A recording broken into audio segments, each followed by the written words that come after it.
process to be able to make sure everybody's signed in and ready to go. Without being signed in and joining to the meeting, your request to speak option might not work. And then when you are called on to speak, please speak directly into your microphone. Oshkosh Media records our meetings, and if you talk away from the mic like this, your audience cannot hear you or understand what you're saying. When seconding a motion, please say your name after the second so the clerk's office can make sure to have the right person. If you haven't turned in your paperwork yet, please do so before you leave the meeting tonight. And then on your desk tonight is a whole lot of stuff. Please take it home with you. You do have a certificate of election. That is yours to keep. And then there's 2 copies of your oath of office. Please sign both copies of the oath of office. Once you've signed them, pass them to the end of your roll so we can collect them so Judge Mold can sign them. We would like to highly encourage you to accept your county board packets online versus snail mail. We strive to mail packets on a week before the meeting with no guarantee that you will receive them in time for the meeting. And postage is really expensive now. So with that being said, Julie.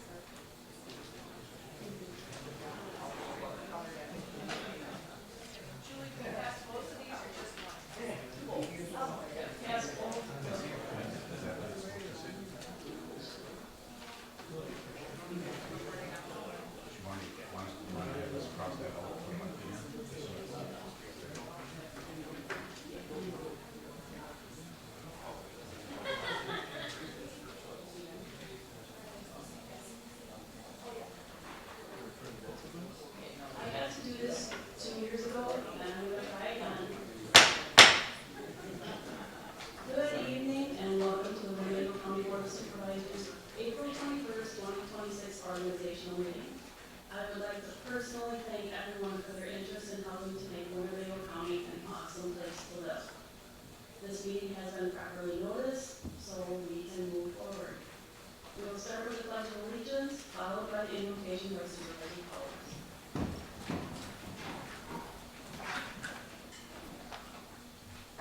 I pledge allegiance to the flag of the United States of America and to the republic for which it stands, one nation, under God, indivisible, with liberty and justice for all.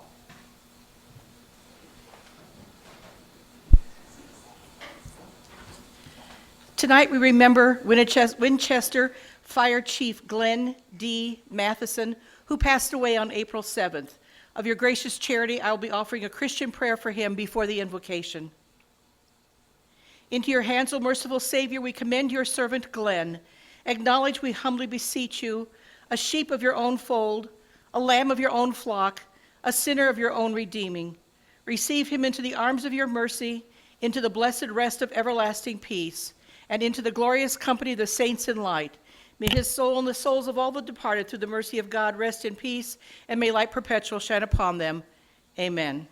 And now for the invocation. Creator of all things, dwelling on the earth, under the earth, in the skies, and in the waters of the earth, send down to all who hold offices in Winnebago County the spirit of wisdom, charity, and justice, that with steadfast purpose we may faithfully serve in our offices to promote the well-being of all people. We also remember tonight, especially the citizens in Wisconsin who are dealing with the aftermath of flooding and power outages. Amen. You can stay standing, and I would like to introduce the Honorable Judge Scott, Honorable Scott Wolf, who has graciously offered to issue you your oath of office as Winnebago County Board of Supervisors. First, I'd like to say thank you for your service. It's a great thing you're all doing. We in Winnebago County need people like you to step up and do your part for all of us. Thank you very much. And second, congratulations. I'd ask if you're able, stand and raise your right hand for me and repeat after me. I state your name. Having been appointed to to the office of County Board Supervisor in the district where I reside, swear that I will support the Constitution of the United States and the Constitution of the State of Wisconsin, and will fairly and impartially discharge the duties of said office to the best of my ability. So help me God. Congratulations.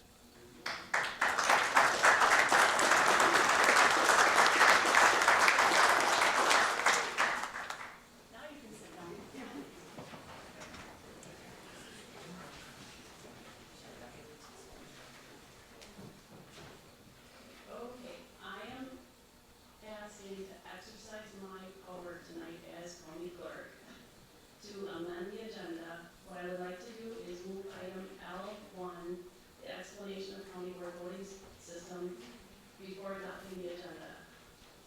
Why I'm doing this is I'd like us to give this presentation, and then I would like to vote by machine on adopting the agenda, just to show you how it's gonna work and what's gonna happen. So move Powers. Second, Kuzinski.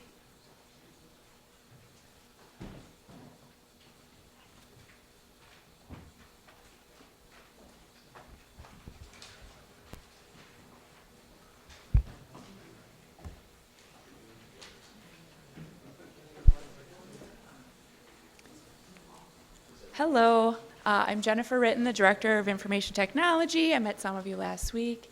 We're just going to step through this. We tried to touch all the new supervisors as they walked in the room, but we want to make sure that this is set in everyone's head. So, all right. Is everyone logged in? Anybody who's not?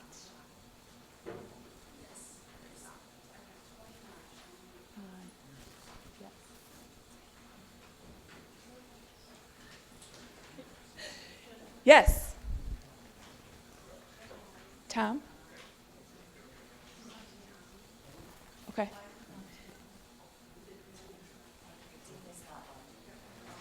Not logged in. Okay.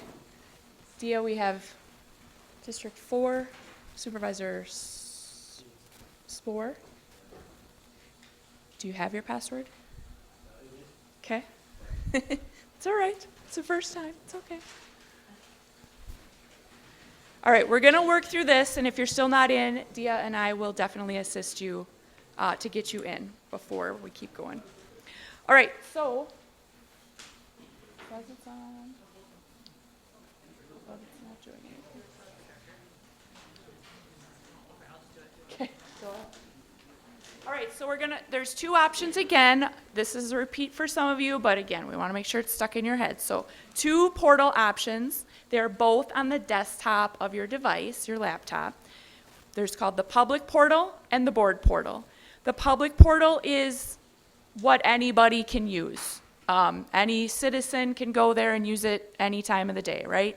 It has all the meetings, all the agendas, all the recordings, everything like that. You can use that portal to also sign up for subscriptions like notifications if you want to be notified about specific meetings. The board portal is what you're going to use in a meeting like this, where it's that portal is the specific meetings that you are a part of. So of course you're all a part of the general board meetings, and then later you'll have your committee meetings in there as well. So in that portal, the board portal is where you actually sign in with your username and password, and you can keep notes and annotate PDFs and things like that.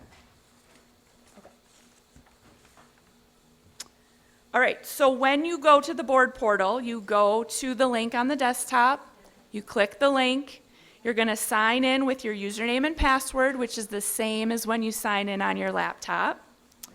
You're going to complete the multi-factor authentication where you touch that little Y on the YubiKey. And then this is the important part. After you get in, on the Agendas tab, as you can see what it looks like, and a lot of you did it already tonight, you're going to hit join meeting.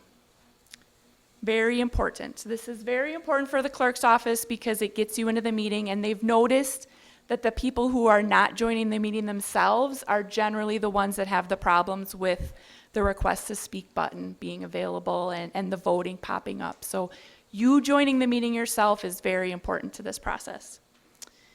Then is really present in voting. So you've joined the meeting. The next screen that shows up is selecting present in voting, and you have to hit that save button in the bottom corner. Very important to then be able to see all the things that you need to in the meeting.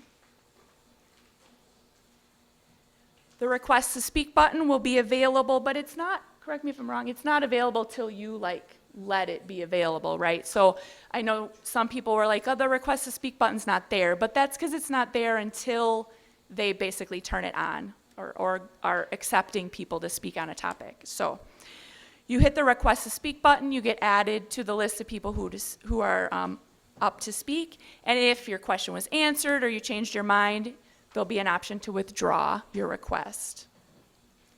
Some screenshots there. And then voting pops up when initiated by the clerk. So the box will pop up, and you have to click your vote, and you have to click save.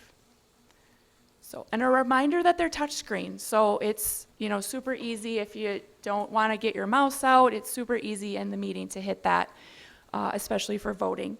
If you don't see the voting box, which sometimes happens, it can be a little touchy, try the e-vote button, again depicted on the screen, which is in the toolbar. You can click e-vote, and then generally the voting box will pop up.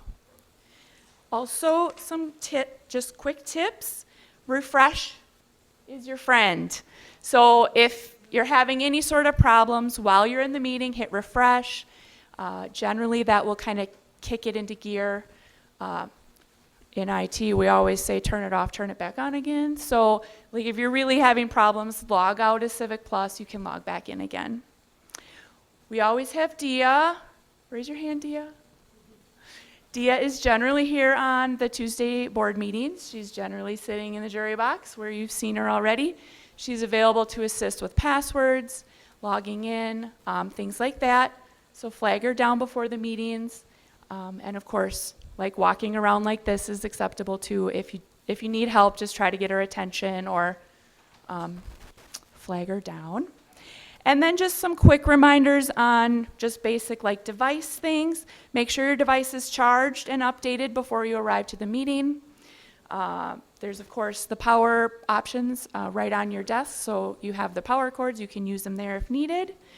Very important to log in before the meeting, like Julie said. It really helps them gather their attendance. Make sure everyone is in and not doing that right at 6 o'clock because you start on time. Protect your device, your YubiKey, and your password. Just from an IT perspective, very important. Check your email, also important. Your emails are published on the county website, so your constituents can certainly email you through those means, and you want to be able to see that. And be cyber aware. Left a little treat on your desk just to remind you about phishing and social engineering. So take your cybersecurity training. You have to do that quarterly.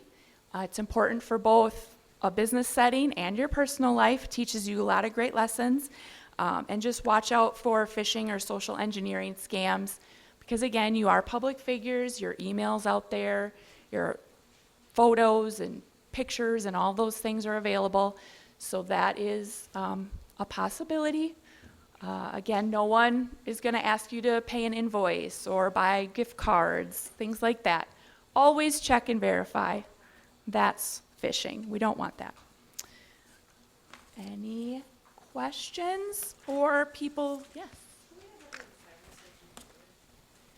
Silencing your computer, very good idea. Turning on your mute button, definitely a good idea.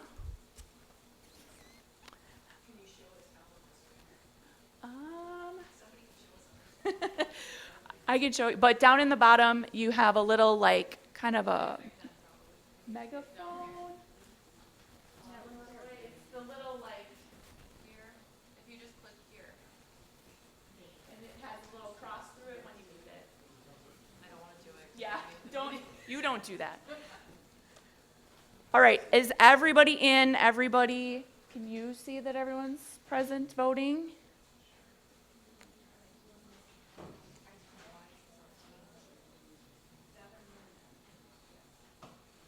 Are we working on a password maybe? We're working on a password. Is that the only one? Okay, good job. And let me tell you, your new board members are rock stars. They were IT rock stars last week. They went through that stuff lickety split, so I was super proud of everybody. It was great. Do you want to do your test vote without Supervisor Moonen? Okay. So you're going to initiate a test vote or the actual actual adopting of the agenda? Okay. So with that being said, can I get a motion to adopt the amended agenda? I second Dan's.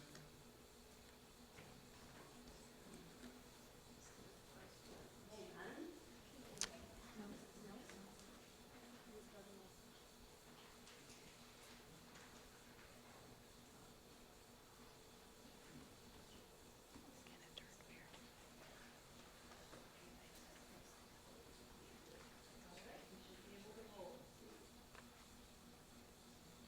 Did everyone get the pop-up?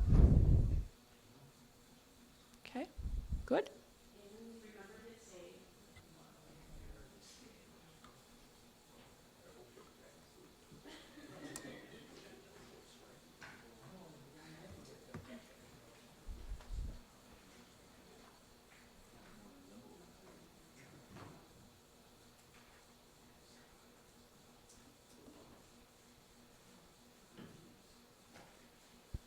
You don't have your device, right?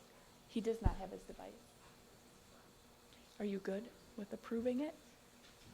He says yes. He's still trying to get in.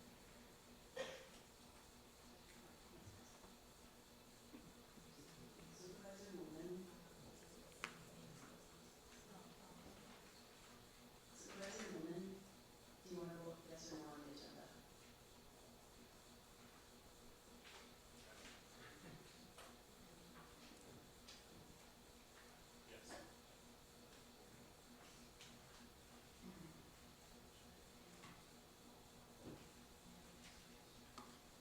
And then, once our votes are all in, you'll be able to see the vote counts up on the TV screen. Thank you, everybody. Okay, thank you. With that being said, our next item on the agenda is the election of the county board chair. Do we have any nominations for county board chair? Supervisor Bureau? Yes, my mic on. I nominate Frank Frasetto for County Board Chair.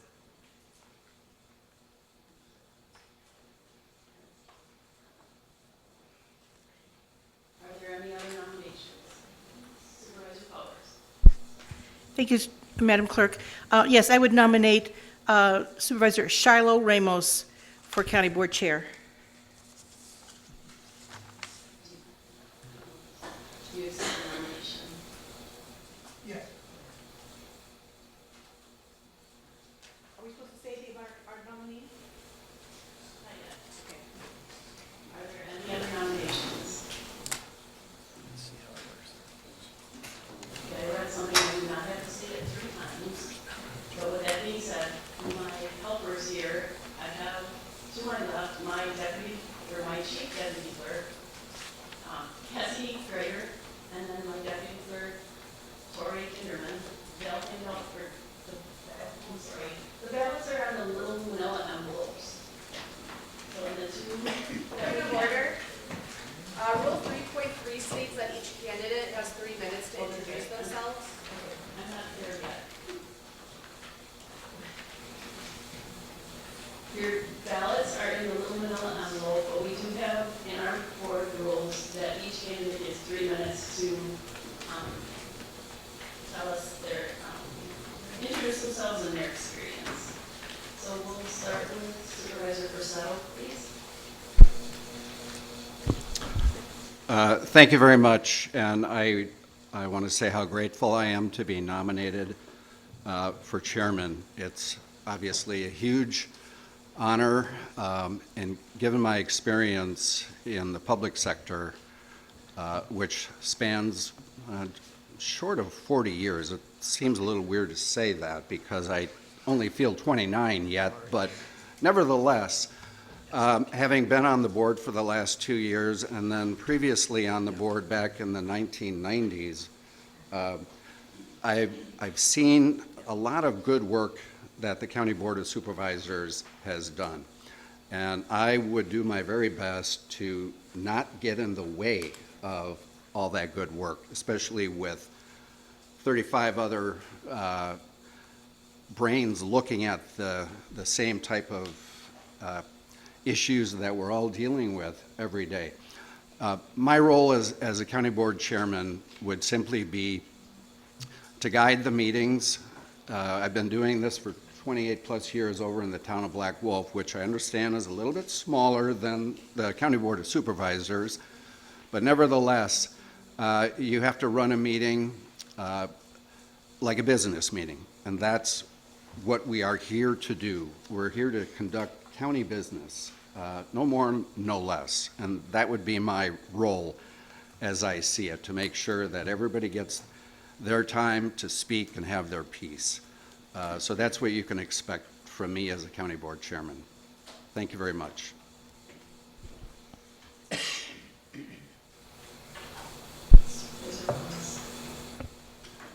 Thank you, Clerk Barthels.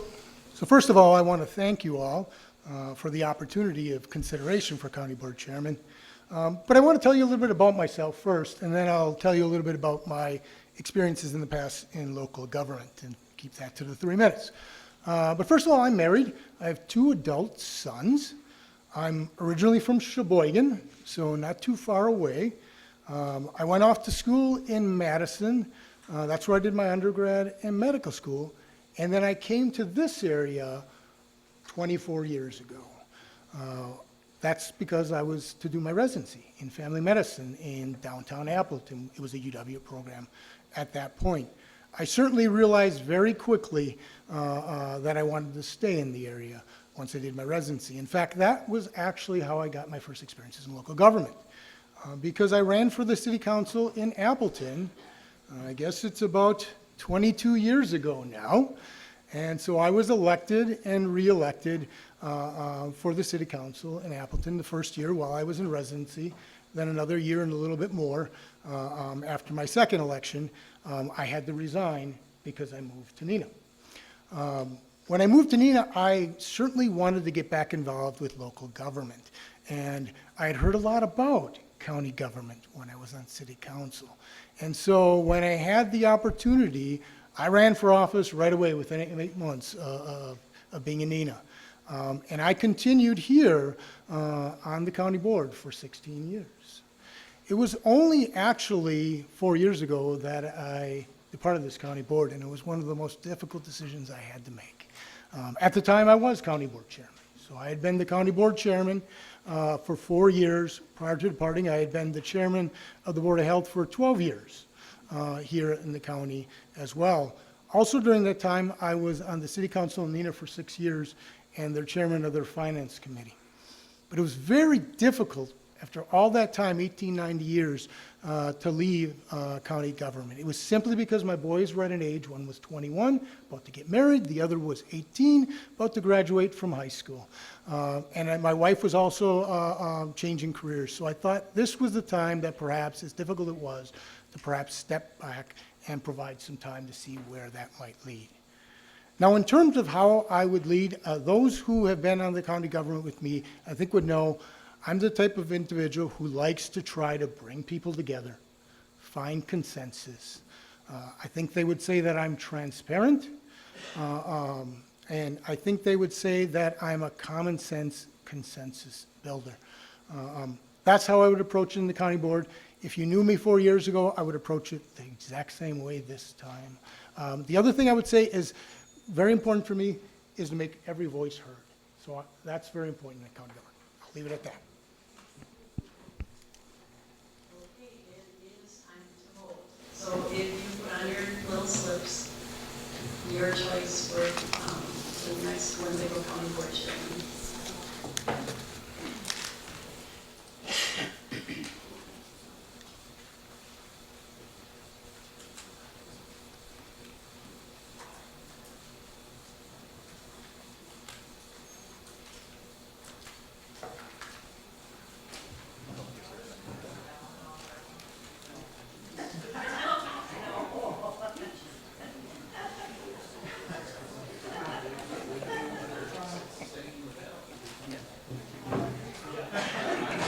No snacking during voting.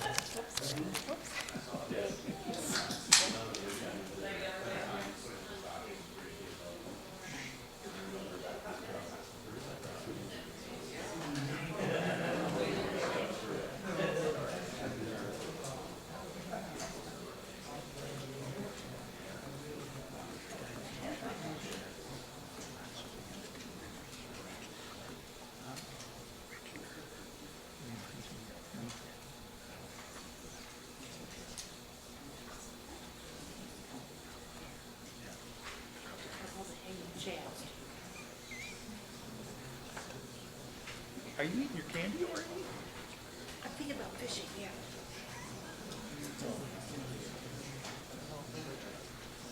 Morning, Karen Powers is sugaring up. I do have these. You want a piece of candy? I appreciate it. Here, take it all. See if Tom wants one.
This chair, so I didn't set that on mine.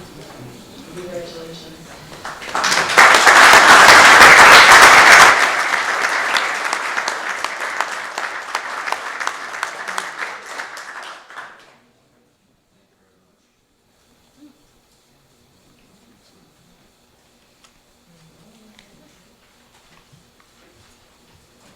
Target 6 for that. You forgot it. That's what I do with my daylight.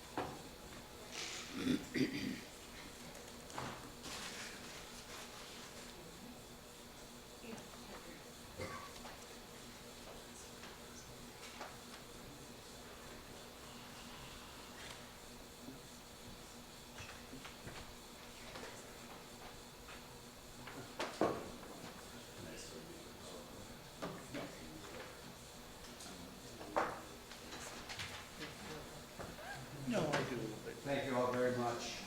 It's absolutely an honor and a privilege, and I'm really, really nervous, so I prefer that seat back there.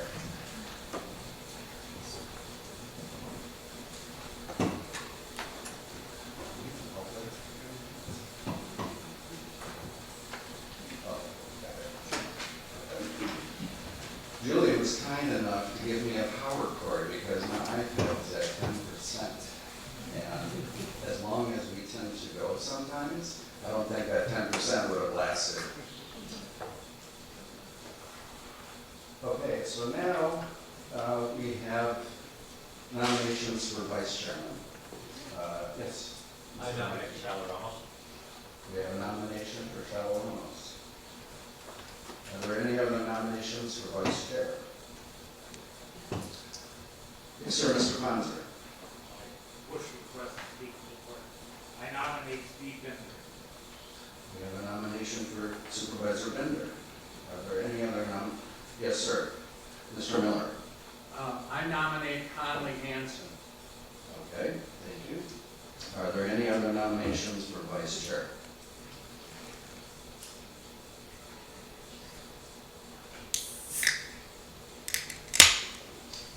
Okay, we will call the nominations for vice chair closed.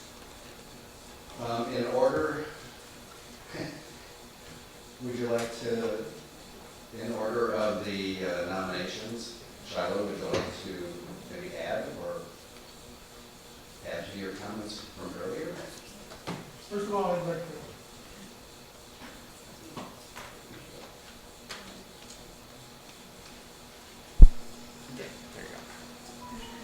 First of all, I'd like to thank you for the nomination. I'd like to thank everyone for their vote earlier as well. Certainly, I would be interested to serve in any capacity on this board. As I was saying, if you go back 4 years ago, I didn't know if I'd ever have the opportunity, realistically, to be back on this board. The former supervisor in this district is a very close friend of mine, Steph Holt. And it was her who encouraged me to come back on this board. So I am happy to serve in any capacity that this board feels I may be a benefit to the board and the county. So if I have the opportunity to serve as vice chairman, I'd certainly be happy and love to do so. Thank you. Thank you very much. Supervisor Bender. I'd just like to say, I worked for Winnebago County for about 24 and a half years. I retired from the highway department. And you know how it is. You're doing county business at the highway department. We're talking about the county should be doing this, the county should be doing that. Well, I always told the guys when I was there, when I retire, you can't be a county employee and be a county board supervisor.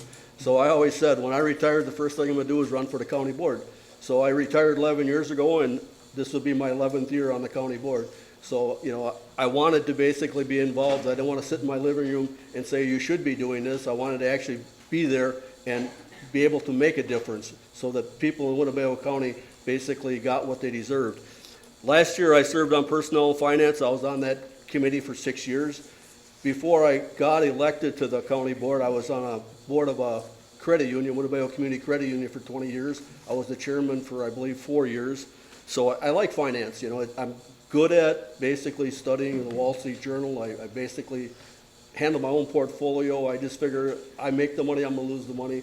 But so far, I've been averaging probably around 12% a year, so I'm good at investing. And I'm also on the University of Wisconsin Extension, Agriculture and Education. I've been on that for 8 years. I've been the chairman of that committee for 4 years. If you ever go to the fair and you see the 4-H kids, there's nothing greater than that. You know, when you see those kids in that barn cleaning up after them animals, it's like they're not on an iPad, they're not on an iPhone. They're good, constructive, working with their animals, and then they sell them on Saturday to the meat sale, and they get about 3 times what the animal's worth, but they use that for college. You know, so it's like I do the woodworking, the electronics, and the Legos, and last year we had 400 and some entries. A 12-year-old boy is looking at the table, he looks at me, he goes, boy, mister, I sure got to pick my game up next year, don't I? You know, it's a 12-year-old kid, and he's worrying about getting a blue ribbon next year. You know, I mean, it's like just good to see the fun like we used to have, you know, and that's the kind of kids you want to see, you know. I interviewed them for like their scholarships and the Key Awards, and because they have monthly meetings and they have, you know, basically a president of the club, they could interview just as well as most adults. I mean, I sat in there, I was just amazed. You ask them a question, and they just rattle it off, you know. I mean, it's like, you don't get that unless you participate in something, and that's what Extension does. It basically helps kids to become adults, and we have a Rent Smart program. It teaches people if they got evicted how to get back into society. They take the class, and then they give them a rent certificate. Todd Wenzel got a certificate for reentry. He goes to the prisons and he educates people. You know, you've been in prison for 20 years, you don't have the technology, the knowledge, but they educate them so when they come back out, they can get back into the workforce.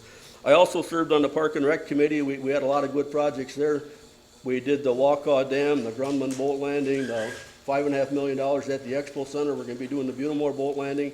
You know, it's just great to see the community coming together.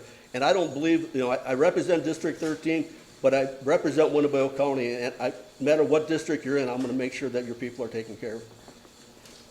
Thank you. Supervisor Hanson. Thank you, Mr. Chairman. Conley Hanson, Supervisor, District 26. Thank you very much for the nomination. I never had an opportunity to work with Shiloh Ramos, but I have worked with Steve Bender. I can say that I don't doubt that either one of them would serve you well.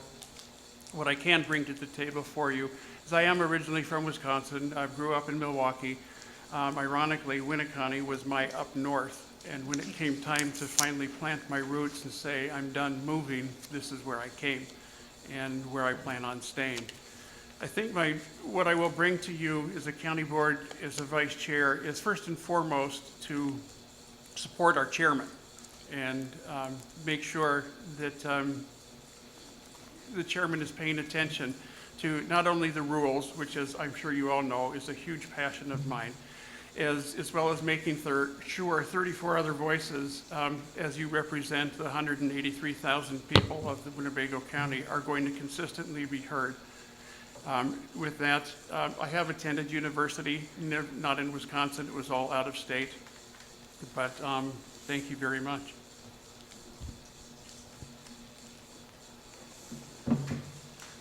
Thank you very much. And best of wishes to all three. So we'll go through the first ballot. What's that? And is it two highest vote getters and third highest on? Okay. All right. Yes, sir.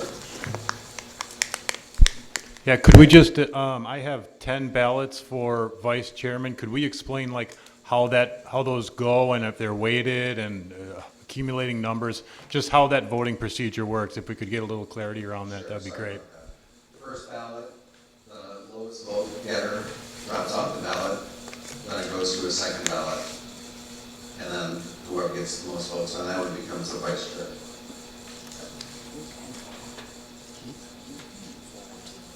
So can we vote for several people? I mean, is it?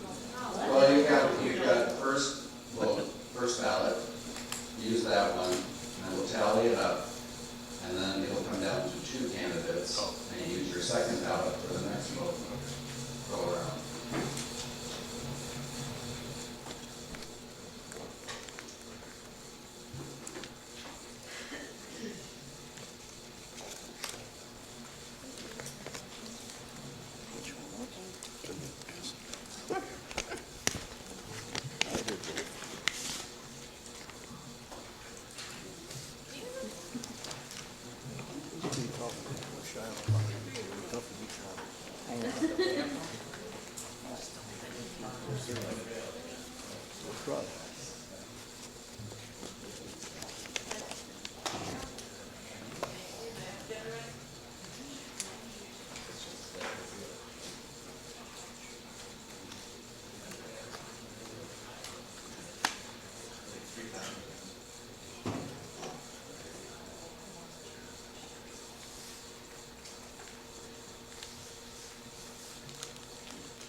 There was one.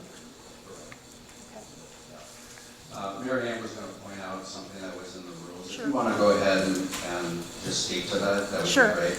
So, as we talked about at orientation, one of the important playbooks is the board rules. And if you go to 3.3, which talks about the organizational meeting, it says election of the chair and vice chair shall be by a majority vote of those members present. Should no supervisor gain a majority vote of those members present for either position, the lowest vote getter shall be deleted from each subsequent ballot until 2 candidates for the position remain on the ballot. So if no one has gained a majority based on what you're looking at, then you delete the lowest person. Yeah. So, Conley Hanson and the Supervisor Ramos are the 2 highest vote getters. So they are going to be on your second ballot for vice chairman. So if you would fill out between Supervisor Hanson and Supervisor Ramos, that would be great.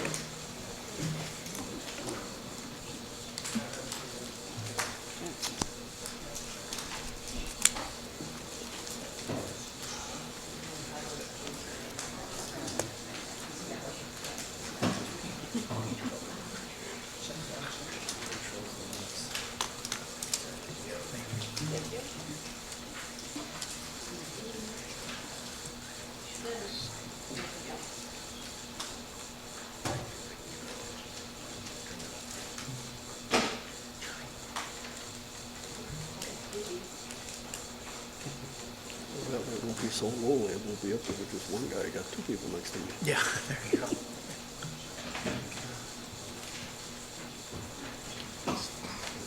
Jim and I were saying I'm gonna have the DC.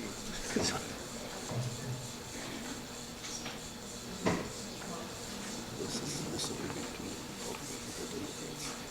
Shiloh's a Democrat, Hanson a Republican, so Yeah, that's exactly what I was thinking. It's gonna be interesting.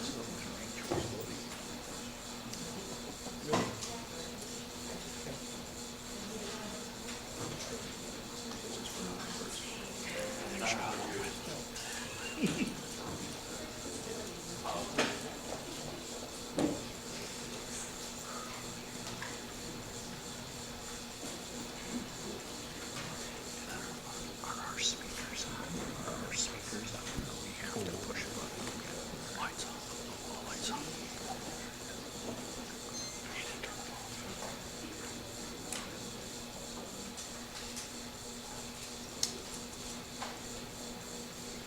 I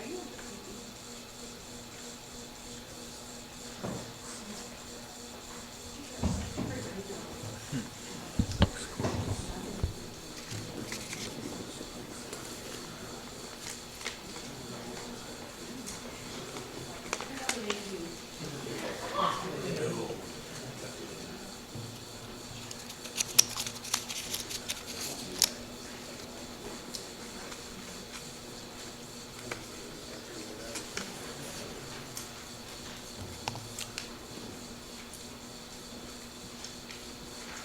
Okay, the vote was 18 to 16 in favor of Supervisor Hanson. Congratulations. And you get to meet with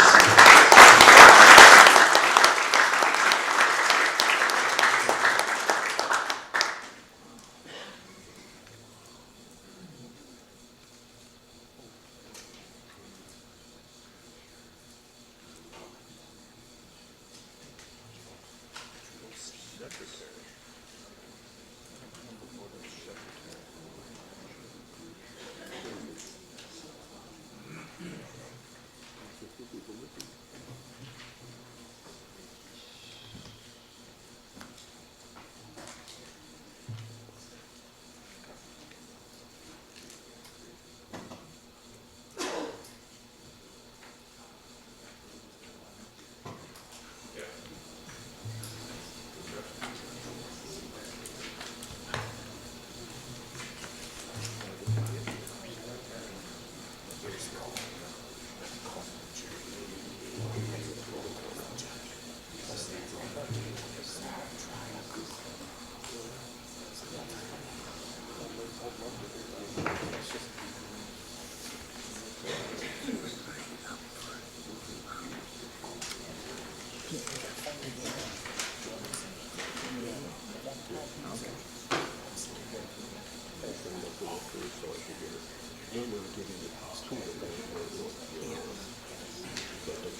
Okay, at this time, we have open comments from the public. If anybody would like to speak to the board, raise your hand, be recognized, and then state your name and address. Yes, ma'am. Thank you. I'm Reverend Ellen Rasmussen. I serve at Algoma Boulevard, United Methodist Church here in Oshkosh, 1174 Algoma Boulevard. Ma'am? Yes. Could you bring the mic down a little bit to your, there you go. Is this better? Thank you. Reverend Ellen Rasmussen, pastor at Algoma Boulevard, United Methodist Church, 1174 Algoma Boulevard, Oshkosh. I offer this in gratitude for your leadership and service. I come from the Christian tradition, and I also come as a neighbor who cares deeply about this community that we share. As you begin this new term, I offer a blessing not just for what you will do, but for how you will be together. May you be guided by wisdom that listens before it speaks. May you have clarity when the path forward feels complicated. May you lead with courage, not only to stand firm in your convictions, but to remain open to learning and growth. May compassion shape your decisions, remembering that behind every policy are real people, real families, real lives. May creativity find you when old solutions no longer serve and new possibilities are needed. May you practice servant leadership, holding this responsibility not as power over, but as care for the whole community. And when the work is difficult, as it surely will be, may you find steadiness, patience, and a deep sense of shared purpose. For the good of all who call Winnebago County home, may your work be rooted in justice, guided by integrity, and carried out with hope. Thank you for your leadership and for your service. Thank you very much. Would anybody else like to address the board tonight? Okay. Portion of the agenda is closed. Mr. Gansu? Okay, pardon? There's nobody else. Oh, right. Thank you.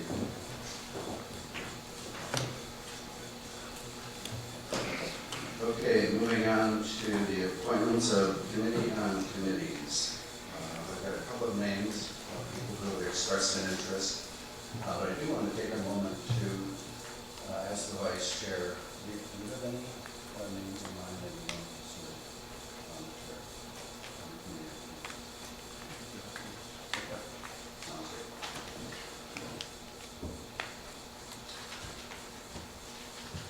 Okay, two automatics are the chair and the vice chair. Three more. Yes. Supervisor Powers. Thank you, Mr. Chairman. Is there a chance for the people in the committee and on the board here to make comments? Usually there's a space on the agenda and it's not here today, but I don't see it. I have no objection to that. If anybody would like to make comments, certainly. Supervisor Powers. Okay, then I do have a couple comments. One, just two sort of housekeeping things, and that is when you arrive in the evening and you get to the fourth floor, send the elevator back down to 1 for those who come after you. It's very helpful. And when you leave here tonight, late, and you get to the first floor, send it back up to 4 for those who are still straggling. The second one is not really, I guess, housekeeping. I would say early on, Supervisor Hanson and I discovered that we both had kind of a love and commitment for the children at 4-H, and we sit on sort of opposite sides of the aisle politically, but we do this together every year. and our volunteer judges, and I would encourage other supervisors to find someone who doesn't necessarily think about the way you do on everything, and find a project you could work on together. The first time Chairman Egan had seen us at the county fair together having lunch, he said, "What's with you and Connolly Hanson?" And I said, "We volunteer for the 4-H every year." So it's a fun thing that we do. It's not politically one side or the other. And so find another member of the county board that you can get to know better and who doesn't always think the way you do, but work on something that you both care about. Those are my suggestions. Thank you. Thank you very much, and by the way, I would put in bold your very first comment about sending the elevator, the lift up and down. Very good suggestion. Would anybody else like to weigh in?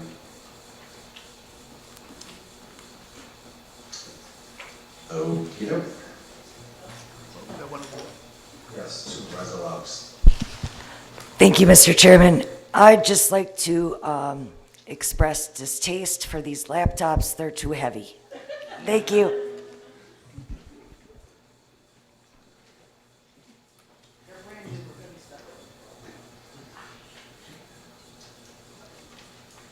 Would anybody else like to address your fellow colleagues? Okay. I would like to appoint Mary Beth Gabbard, Supervisor Gabbard, to the Committee on Committees. Supervisor Bureau to the Committee on Committees. And I know he's not here tonight, so I'm going to have to weigh in on our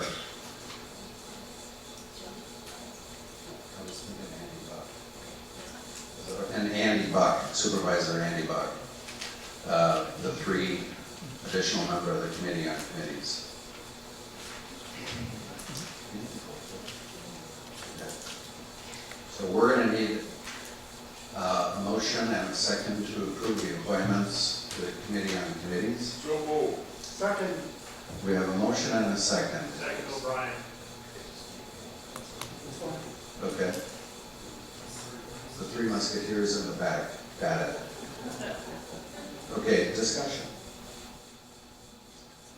All those in favor, please say aye. Aye. Opposed? Nay. Carried. Thank you. I'm going to ask your forgiveness right off the bat because if you notice I'm switching back and forth because I haven't gotten my actual prescription bifocal yet. So if I have trouble with your names, please bear with me. Okay. Mr. County Executive Gordon Hintz, would you like to welcome the new board?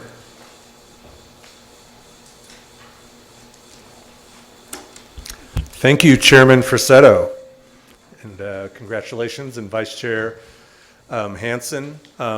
And I want to thank outgoing Chair Egan. I've been here for about a year as county executive, and I've really appreciated working with Chairman Egan and all of you that were here last term. And I'd like to welcome all of you, and I'm really looking forward to working with you, Chairman Frisetto and Vice Chair Hanson. We've known each other for years, have experience at state level, federal level, and county level. And really want to congratulate and welcome all of you. I got a chance to speak to most of you last week.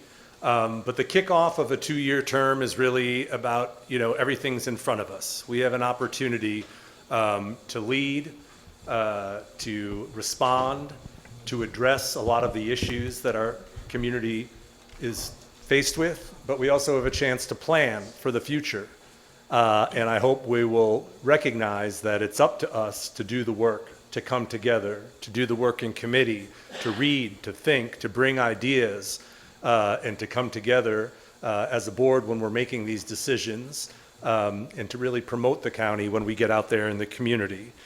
We're going to be dealing with, and I'm going to ask you to step up and help us address the facilities challenges that have gone on too long, that we need to come up with a way to fund over the next 5 to 15 years. We're going to be in the midst of making some decisions on redeveloping the Fox campus. We're going to continue to be dealing with housing and issues with the unhoused and what role the county can play, not by itself, but certainly at the table and looking to partner and maximize the resources that we have in the private and nonprofit and other municipal parts of the community.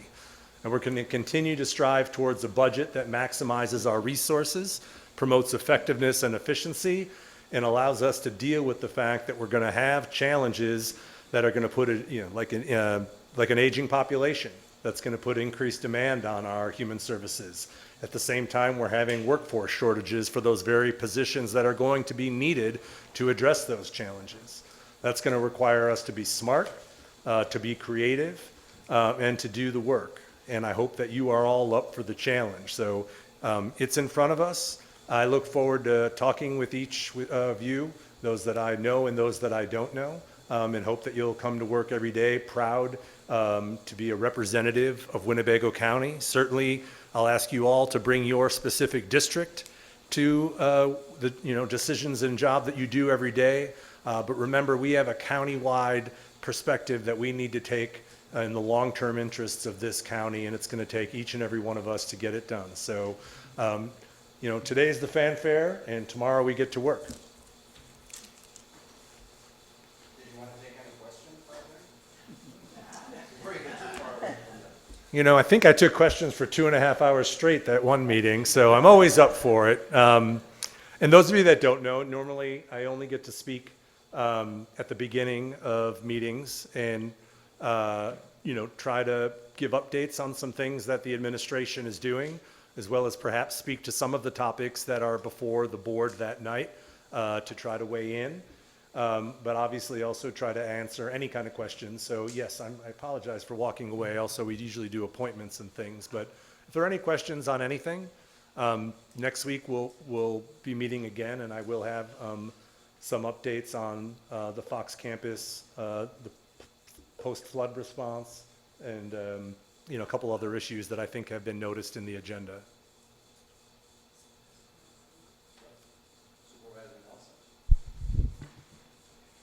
Yes, Mr. Hintz, I just would like to at least try to put it on the record.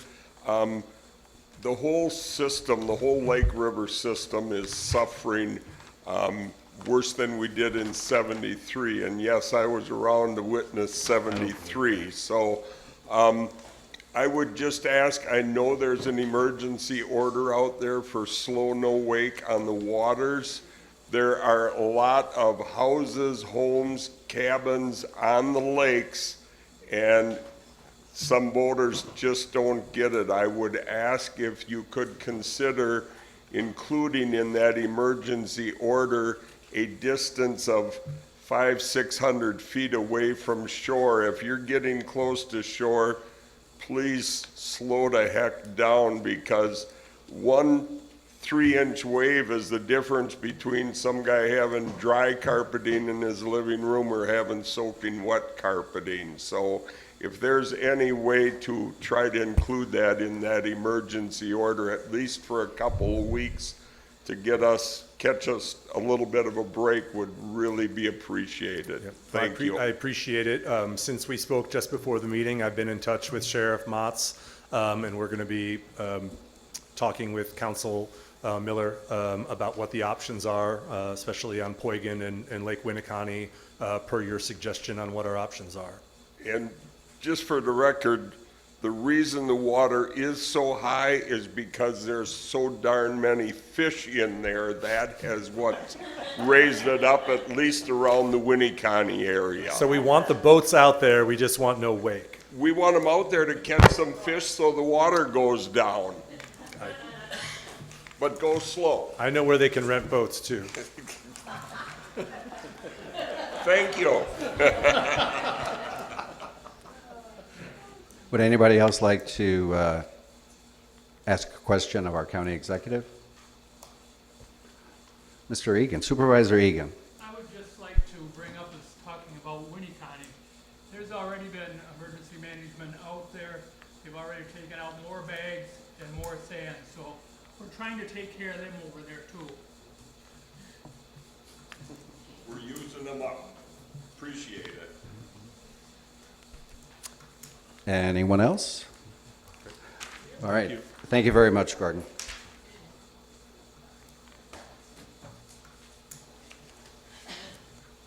Okay, jumping ahead, our business items, resolution, and ordinances. We do have one listed here, but Supervisor Wise is not here.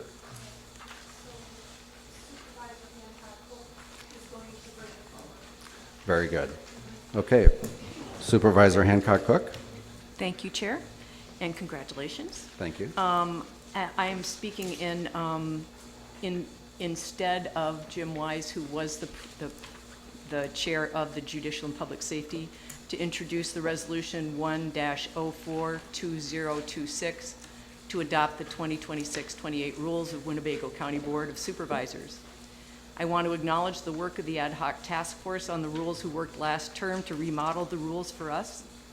And these are the rules that we see today as their work.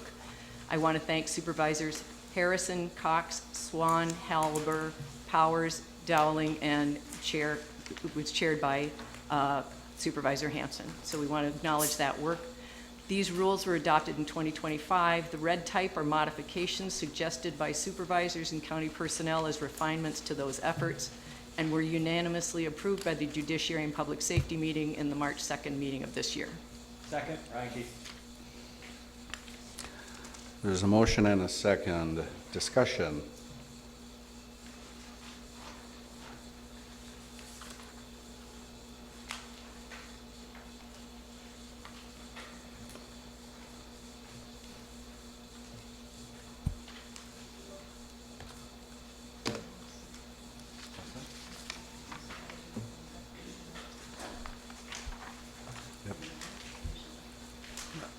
Supervisor Hanson Cook, are you finished? I am. And, okay. Discussion, Supervisor Laux. Thank you, Mr. Chairman. I just would like to say that I attended the Judiciary Committee where these were discussed, and I am in favor of all the changes proposed here.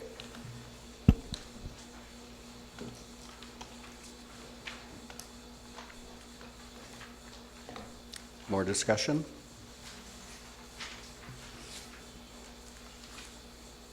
Okay, hearing none. All those in favor, please say aye. Aye. Opposed? Carried.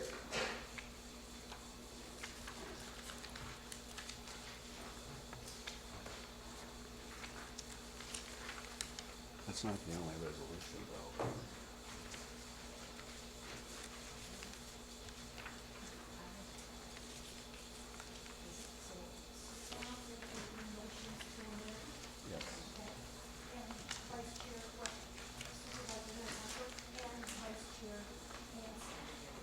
Right. Okay. Are there motions to amend? It's about to be. Okay, there we go. Yep. Thank you again, Chair.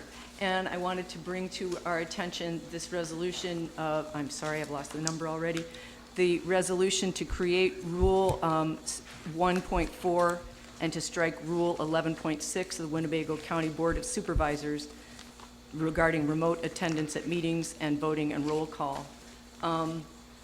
In the information you received, there is a discussion, as we always have, about why these things are being suggested. I want to highlight that we want to reduce barriers to participation in our public offices. And in our most recent election, 50% of the supervisory districts were non-contested. I'm not sure if the county qualifies as a functioning democracy if only half of the districts have a choice of who represents them. We're losing out on qualified members of the public, and this change in policy will make the work more appealing and accessible to them. We have lost a few supervisors in the last election who chose not to run due to family caregiving out of the county, which meant they couldn't actually be sure they were going to be in their seats, or to other workload also out of the county, which meant frequent absences again. They are concerned about not being able to be present for their committee work. There are a lot of people who have a lot to contribute in Winnebago County to the work of the board, and they're not putting themselves forward because of these restrictions. This resolution could reduce the barriers for participation for many people and help us to increase the choice for our citizens. I also want to ensure that we can do the work of the county in a timely fashion. Additionally, more and more to the committees, commissions, and boards, we have meetings canceled due to a lack of quorum, meaning the work of the county is not being executed in a timely fashion. The Board of Health has had a few canceled meetings this term, but last term they canceled many, many meetings in 2022-24. I imagine many of us have been faced with the cancellation of a meeting at the last minute for this reason. The chair or vice chair can step in, but their ability to respond to a last-minute request would be enhanced if they simply had to open their computer and didn't have to drive from their homes to the meeting locations. So I hope that you'll consider these changes and think about how that might work and help us to do our work better at the county. Thank you. Second, Frankie. I was just going to ask if that was in the form of a motion, so Yes, it is. it was. Sure it is. Okay, and we have a second. Discussion. Supervisor Vice Chair Hansen?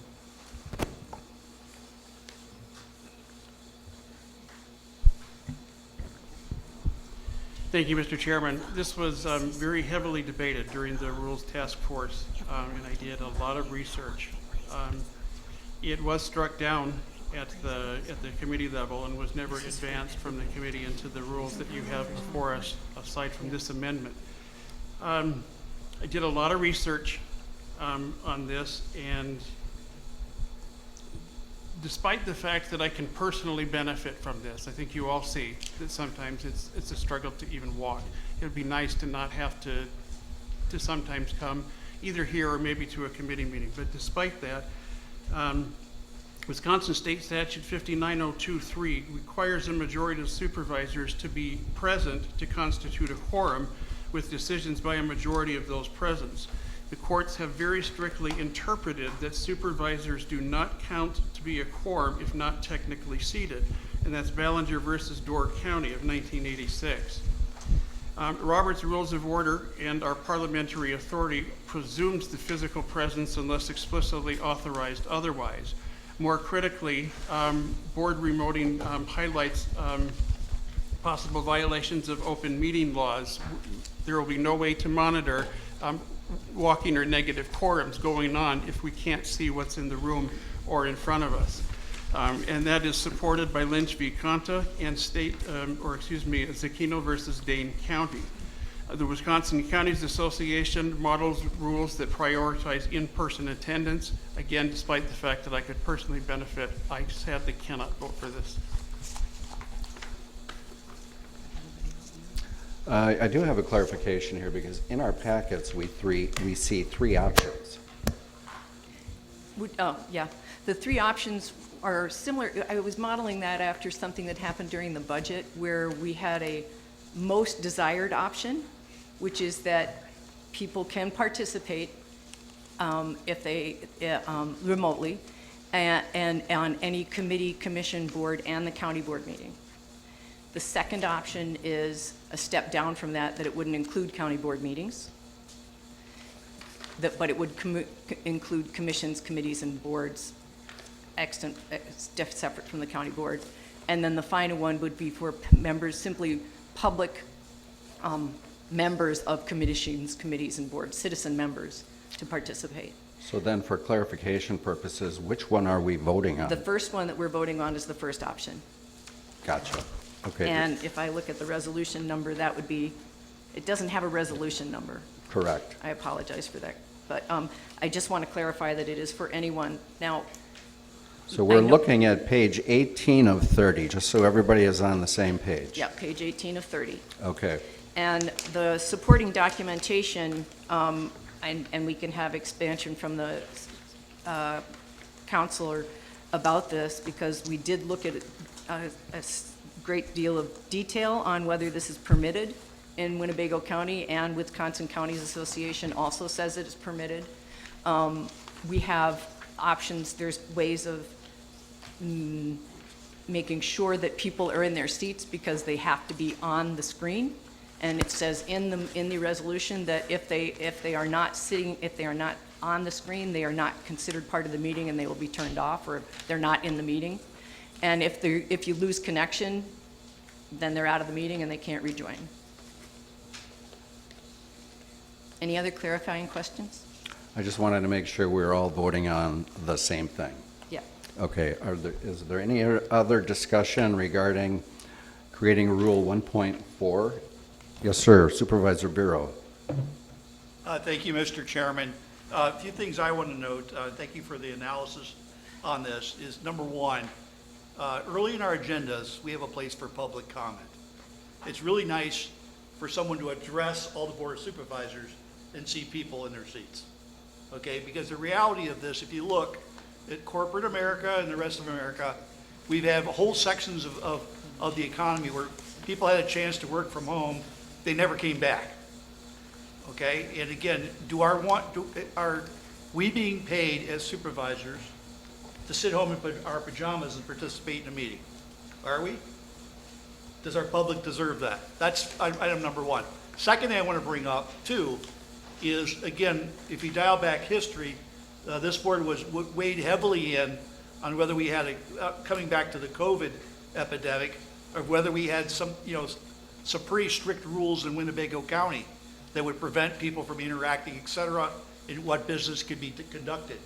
And remember, essentially what's going to happen, that could happen in the future, is we're going to tell the public, here's what you can and can't do, but meanwhile, we're sitting at home doing this. And so again, those two reasons alone, coming back to, I think the public deserves better than this. I think we need to be here in person, and this can be used as a tool, as an exception, but not as a broad policy. So I would suggest not supporting this resolution. Point of order. Supervisor Laux. John Hance was actually next, and then I went, then I was supposed to go, and then George Bureau was, Supervisor Bureau was. Okay, I didn't see it, so I apologize. Not up on screen. I don't see it either. It was never up on screen. Ah, thank you. Supervisor Laux. No, Okay, I just wanted to make sure. Okay, Supervisor Hintz. Thank you, Mr. Chairman. As somebody, as a supervisor who was appointed during COVID to this body, I had 0 supervisors sitting anywhere near me, and I had nobody there to help me because we didn't have an orientation back then. I didn't know for 3 months that I was supposed to have an iPad. I didn't know how to ring in to speak. I didn't know anything. It was just the way it was because it was all social distancing, and I had nobody near me because the people near me were doing remote meetings. And prior to that, I was chairman of the Oshkosh City Plan Commission. I found that, and I had the highest speed internet that Time Warner had, and there were meetings where I couldn't stream my video or else everything froze up. So they had to have my voice on there. Now, if you can't have the video and someone's voice is on there, I was actually running a meeting like that, but that's not technically, you're not supposed to be able to do that. So those are issues that you can run into with this. Also found that there were fewer comments from people. They were less introspective. There was less talk overall, and people were much easier to be distracted when they were online, on remotely. So it's definitely not as personal. Meeting in person provides more civility and a sense of camaraderie. We have to look each other in the eyes, and there's a lot to be said for that. We learned that during COVID when we couldn't look to other people in the eyes and see someone smile and see their reaction. As far as not enough people running for office, well, I believe each of the last 3 elections we've had over 10 supervisors new every time in the last 3 elections. What do we have, 13 in the room right now? 12, 13, something like that? It's been like that, I believe, the last 3 elections. So I think we're getting turnover because I think if I look around this room from when I was appointed, there might be a handful of people that are still here from when I was appointed in 2021, in November of 2021. And like I said, I think this is a solution that it doesn't need to be there because I can understand if there are extenuating circumstances. I see one of the supervisors do I still have 30 seconds or is that the ending bell? What's that? That was the bell. Okay, I will stop then. Thank you. Thank you. Supervisor Ranke. No, Supervisor Laux. Okay. Supervisor Laux. Thank you, Mr. Chairman. So, I don't know if you guys read the actual change to the rules, but it says like 6 in a 2-year term, and it does point out that it's better for us to be here. It's better for us to be here face to face, to see each other. But things come up, and our votes can be so close. And we were hired. Our constituents chose us to be able to represent them. And there are a number of counties up north that just do virtual. And these are all old guys like my father. And they are perfectly good. They know that they're gonna hit something on the road. And so they meet virtually. Another thing is that the first time I got COVID, I was asymptomatic. There is no reason for me not to participate in board meetings, except for I would kill people. So I'd prefer to be able to, but I felt fine, I could participate, I just shouldn't be in the same room with you. There are other things too. One of our members had a stroke and this person got in to vote, but do we really need to ask them to do that? They came because our votes are so close, but do we really have to do that? And there are other things that come up. Like I will occasionally end up in the ICU with a tube sticking out of my brain. I cannot leave that room because it crosses the blood-brain barrier. But I'm fully conscious, I'm not on painkillers. I can pay attention, I can listen, and I can vote. Thank you. Okay, and now we'll return back to Supervisor Bureau, but because did you say what you needed to say? I know. I'm just looking at the list. Yeah, I'll put my name back on the list for the end. All right. Mr. Supervisor Renke. Thank you, Mr. Chairman. I favor this amendment partially due to experience. There were a number of times after my appointment to the Board of Health where we were very close to not meeting a quorum for mandatory attendance for holding the meeting. At one point, we did have to cancel a meeting because we did not have attendance. And before I joined that board, there were a number of meetings they had to cancel because of a lack of quorum. Now that is a board that also has citizen appointees, so some of the situations there can be a little bit different, I think, just because sometimes it's a little bit harder to get to a full quorum with 4 instead of 3 for whatever reason. So I am in favor of it. However, I would like to offer a friendly amendment if Supervisor Hancock-Cook would accept that, and that is that only a supervisor may only be absent and able to attend virtually with the previous approval of the committee or board chair. You're accepting that as a friendly amendment? And of course, since it was offered by the person who seconded your original motion, I'm assuming it's okay with him as well. I think I'll allow it. But could you rephrase that for Sure. everybody's benefit again? That a supervisor... Yeah, that's... Ooh, good question. Do you have that amendment in front of you? No. Well, I have the amendment. Point of order, Mr. Chairman. Yes, sir. When they look at that line, I don't know, it might be proper to table this because there is also an amendment where you must be present in your seat. I think that one would need to be cleared first before this amendment, but I divert to parliamentary.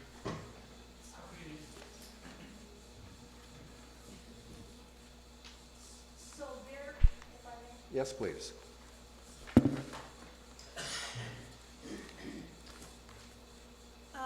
You will see that 11.6 is the rule that Vice Chair Hansen is referencing, but in the motions to amend that were submitted by Supervisors Hancock-Cook, Reinke, Schultz, and Laux, it would be striking 11.6 if one of the versions of 1.4 were passed.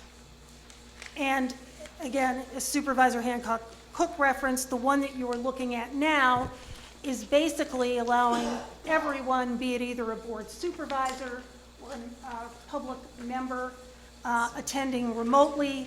The second one is remote attendance, but not for county board. And the last motion that was submitted was only allowing citizen members to attend remotely. But again, 11.6 was a motion to amend, which would be struck if the board so chose, depending on the vote of motions to create 1.4. But based on what you just said, there is nothing in the motion currently on the table, which is page 18 of 30 that we're looking at. No. There is nothing in here that suggests 11.6 would be struck. It would be on page 24 of 30 of your packet.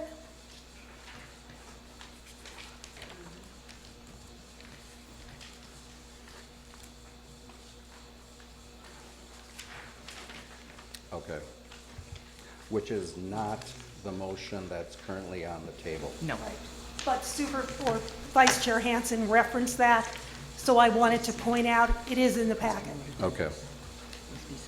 All right, but then back to the friendly amendment on the motion, which is again page 18 of 30 that we're looking at. Supervisor Renke, where are you inserting this language?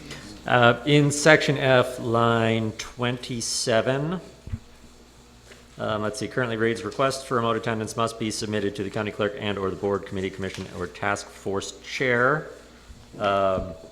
And then striking at least 24 hours in advance of the scheduled meeting, replacing with a comma, the chair may grant remote attendance, period, and striking the rest of the language in section F, line 28 and 29. Okay, and just state that one more time, please. Okay, section F, starting line 27, board, committee, commission, or task force chair, comma, striking at least 24 hours in advance of the scheduled meeting, continuing, the chair may grant remote attendance, period, and striking the remainder of the language on 28 and 29. So that would leave the permission up to the chair. Correct. Okay. Yeah. Yeah, if you get in a car accident at 4 o'clock, but you're still conscious, you just have to be. Okay, well, let's save that for if you're going to be speaking and then recognized. Do we have that list back up there again, please? Lucas, Supervisor Ranke, are you finished? I believe I am, yes. Okay, thank you.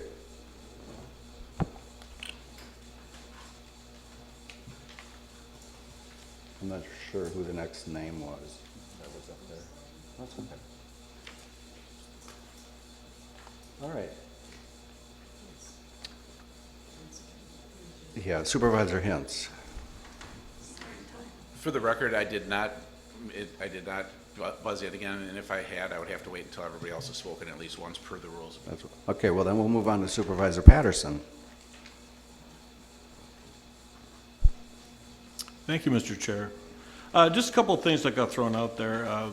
For one, I don't know that I appreciate the comment that we're not a democracy. I would say that we are. Being unopposed is a circumstantial thing, not a lack of a validation of what we're doing here, so I was kind of disappointed to hear that. You know, that choosing not to oppose somebody or run against somebody is certainly a choice. 90% of the job is showing up, okay? And when we looked at the new pay scale that we got as supervisors, the way they changed it from the way it was two sessions before, I don't have a problem with the expectation of serving our constituents by actually showing up for work. There's always going to be, in life, there's always going to be a circumstance that derails our train. That will always happen, and you have to adjust accordingly. But if the votes are close, and if that vote means enough to you, I don't see why you can't come in. And if there are circumstances that prevent that, then so be it. That's this little thing called life. I'm not in favor of this amendment, and I would say vote against it. Thank you. Supervisor Nelson. Yes, I'd just like to follow along with Supervisor Patterson's comments. I almost found it a little offensive when it was stated that by allowing this resolution, it would allow people that can't make it, that are at work, that have other commitments, to run. It's like, I'm 100% committed to being a county board supervisor, and we're supposed to make it easier for people that are only 50% committed to be a supervisor. I kind of found that a little offensive. I could be possibly convinced, depending on the debate, for the boards and the commissions to allow some flexibility, especially for the citizen members.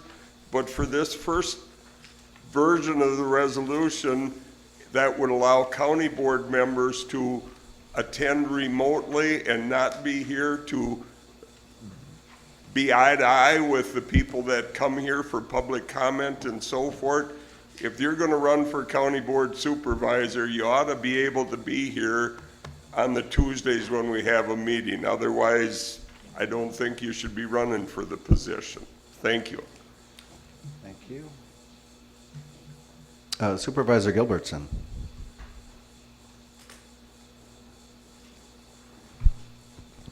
Thank you, Mr. Chair. I would like to set up a scenario of what I actually had to go through. I did show up to my meeting, but I ended up, I had a medical emergency. I had the nurses telling me, oh, you have a meeting tomorrow? Yeah, you shouldn't go. I still showed up. Should I have had to show up to make sure that we had a quorum? I don't know. If I could have had the option to digitally, safely, still be able to participate, it would have been nice because of that medical emergency, just to have that option there. Just to still be able to have my voice be present. I still made it to that meeting, but it was an awful, painful meeting to be at. I know we've had supervisors with heart stuff, stroke stuff. They should be able to heal in a safe environment where they, at a hospital, at home, wherever that is, yet still be able to voice for their constituents. That's all I have to say. Thank you. Thank you. I've got you next, Vice Chairman Hanson. According to the rules, I have Supervisor Dowling, who's not spoken yet. That was your second time, right? Yeah, this would be my second time, and there are supervisors that have not spoken yet, so I will withdraw my name and ring back in. Okay, Supervisor Ponzer. I believe that was next on the list. Was she? I'm sorry. Okay, Supervisor Dowling. Ponzer can go first. Okay. Yes, thank you. I don't know how to say this. We've beaten this horse to death I don't know how many times in the past. If you want the job, show up. If you apply for a job any place, show up. I mean, I don't want to use you as an example, Mary Beth. There's somebody that showed up all the time, even went door to door. I mean, it's your job, show up. As far as this other stuff, it's just not even feasible to me. Thank you. Thank you. Supervisor Dowling. Thank you, Mr. Chairman.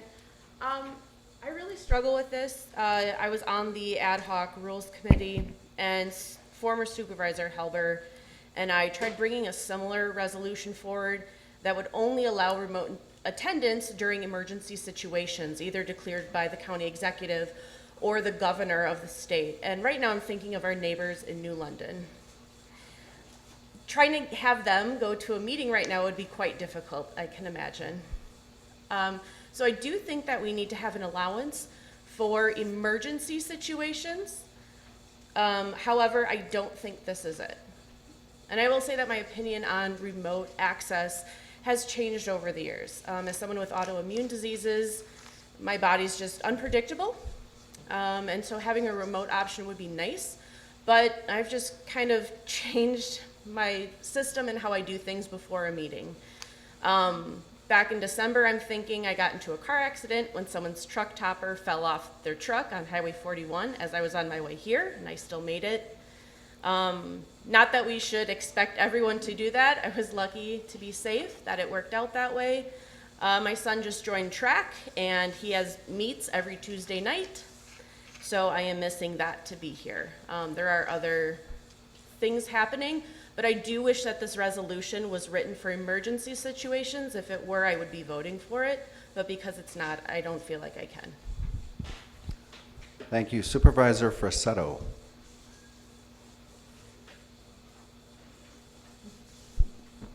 Thank you, Mr. Chairman. I would just like to echo Supervisor Hancock-Cook's point about addressing barriers to participation. As someone who ran unopposed, I think it would be great for people to know that they have leeway for life events to happen, and they can still make their constituents' voices heard. I'm very fortunate to be a college student that has the time to do these things because I know not many of my constituents do. I know I will be voting yes on this, and I would encourage everyone else to do the same. Thank you. Thank you. Supervisor Spore.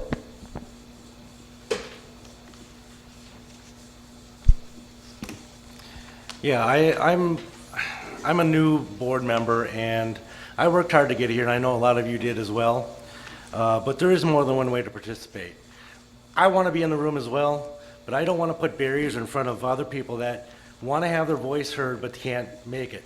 There's already restrictions on how many times you can miss, and that's appropriate, but we don't want to put more barriers in people participating.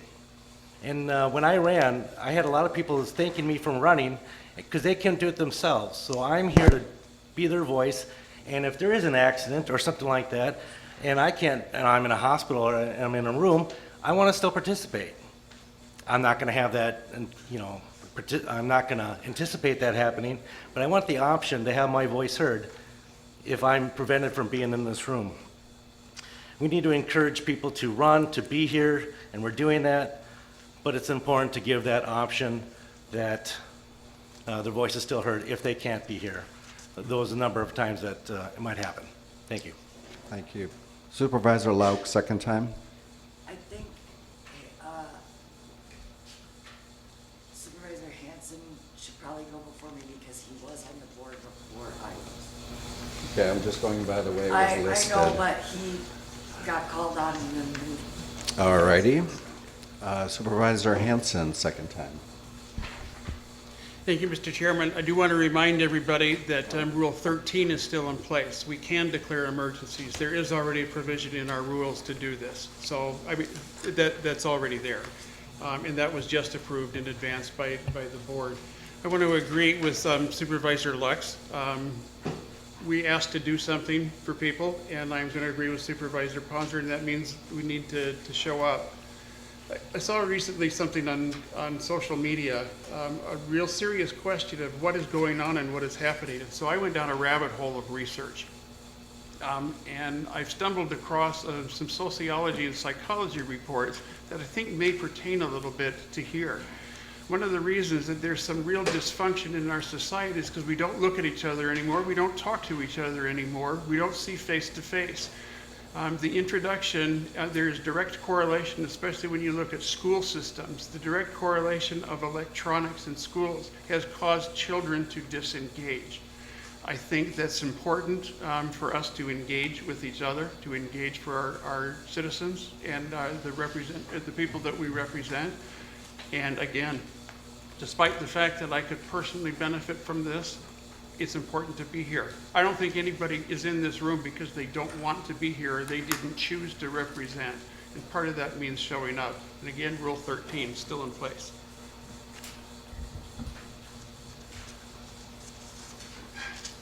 Supervisor Laux. Thank you, Mr. Chairman. So I'd just like to point out that this means that when I have COVID next time, or if I have the flu next time, I'm gonna come, just so you know. Because it's important for me to be here for my constituents. Thank you, Mr. Chair. Thank you. Supervisor Bureau. Thank you, Mr. Chairman. Again, as I reflect on the comments made tonight, what I really think boils down to, what do we expect from the perspective of our voters and what do they expect of us? There's not many of our constituents that can say, I'm sorry, I'm working from home now. That's just the way it is. Okay, tell me how many people have jobs they could do that and not be employed the next day. And I think we owe it to our constituents to be here and also recognize, as much as we say this is nonpartisan, the reality is there's partisan flavors to what we do. And I think like Supervisor Powers said earlier, and I'll quote her on it, you know, the perspective of working with, I believe, 4-H, again, it brings people together. We're not going to bring the board together if we have periodic members who are just remote. So again, we owe it to our voters, and I think we owe it to each other. We're getting paid to do this. We get elected to do this, to be here. And if you don't want to do it, then resign your position and move on. So again, I will not be voting for it and recommend others do not vote for this resolution. Thank you. Supervisor Hancock Cook. Second time. Second time, thank you. Thank you. Thank you, Chairman. I am really surprised. Am I pleasantly surprised? I don't think so, that I've offended so many people so quickly. I am really hoping that we can look at this from, I'm not advocating for single supervisors to do nothing but participate remotely or in their pajamas. That's not what I'm here about, what we're trying to do here, or what I was intending to do. I'm not allowing a free-for-all about that. I am hoping that we can look at the superhuman effort some people sometimes make to be here and see if we can give them grace to participate remotely with the chair's permission on occasion when it's necessary, or their voice will not be heard on a vote. And I think that we can be, didn't want to imply that anybody was lazy and didn't want to show up. That's not what I'm talking about. I know we all want to show up, but I can think of certain examples where very large, serious extenuating circumstances, and you might not be able to show up in person. You just broke your leg or something, you've got the flu, but you could still participate and still represent your constituents. I also want to highlight the other piece that might have been brought up, is that I was implying, I know we have 10 fresh faces here. I think that's great, or 12 maybe this time. We get new people all the time, but in 18 of our districts, there was only one person running. Only one choice somebody could make. I think that means that we aren't doing great in terms of pulling people into this body, and I think that we can do better. So I'm hoping you'll consider this from the perspective of, can we grant our fellow board members grace when they really need it, knowing that they all want to be here just like you want to be here, and that sometimes things get in the way, maybe a sick relative, that kind of thing. I don't know where my minutes are, so. I heard the bell. Okay, thanks. Thank you. I'll pass. Supervisor Peschel. Thank you, everyone, for the opportunity to speak this evening. I've listened to all of you very carefully, and I think it's really important to recognize that many of us served during COVID. Many of us served on multiple bodies of government during COVID and served using the virtual means. And I happen to have served on 3 boards during that period, all pretty much at the same time. And every single one of them were virtual. Every single one of them, the people who were elected to serve in those positions showed up for those positions virtually. Also, the public showed up. And I can recall watching, as a non-elected person to this board, I can recall watching many, many county board meetings where there were 40 screens, 40 plus screens that not only covered all of us that served on this body, but also covered the public to be engaged.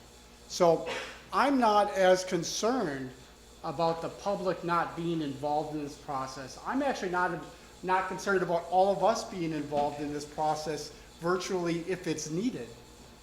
But I do think that it serves democracy to allow us to have flexibility in a time that is considerably different from how we view democracy from 200 plus years ago. Flexibility, compassion, it goes a long ways into building a body of government and building relationships between all of us in this room. So I am in support of this because it provides us the opportunity to serve, and not just us, but it provides citizens the opportunity to continue to serve when things arise. But again, let's think back only just a short couple of years ago. We weren't in this room, we were watching online, and I was watching 40 plus videos of people attending public meetings. And so that tells me that people are willing to do that. People are willing to be engaged at that level. So I will be supporting this evening because it supports a flexible and compassionate opportunity in democracy. Thank you, Supervisor Peschel. Supervisor Powers. Thank you, Mr. Chairman. I've been going kind of back and forth on this. I don't really like the idea of voting remotely from home. Supervisor Hancock Cook did ask me as a chairman of a committee, did I ever have to cancel a committee because of lack of a quorum? And I'm chairman of Parks, and I remember we meet at 8 o'clock in the morning, and I remember one meeting where suddenly the newborn of one member was sick and he couldn't come, and the little guy of another supervisor ended up with a concussion from something, and she couldn't come because she had a child with a concussion. Those are truly emergency situations, and had I had the opportunity to use this, I could have called Chairman Egan or Vice Chairman Fari and said, could you all remotely come, because it was too late to call them to come in at 8 o'clock in the morning. Could you remotely log in and give us a quorum? Because when people show up, to one spot from all over the county, and it's 8 o'clock in the morning, and then they have to say, well, there's no meeting, sorry. I can see a reason to have the thing, but it really should be used in an emergency and not just on a whim. If that's being covered, if truly emergency is being covered in this, I'm in favor of this. If it's just going to be just have at it, I don't like it. I don't like the idea that we're not going to be showing up. I'm back and forth on this. I'm sorry, Kate. Supervisor Hancock Cook. I'm sorry. All right, Supervisor Woods. Thank you, Mr. Chairman. From what I heard earlier, it sounds like this did not make it out of committee when it first went through. And from what we're supposed to do, we're supposed to trust our committees for making sure they vet stuff out before it comes to the board. So I feel like this is a bit of a runaround process to not get it vetted through committee out before it's properly vetted. Also, 12 days a year is less than 4%. So you're asking to show up less than 4% of the year. It's once a month. So I guess I'm not in favor of this, and that's where I stand. Thank you. Thank you. Supervisor Gustafson.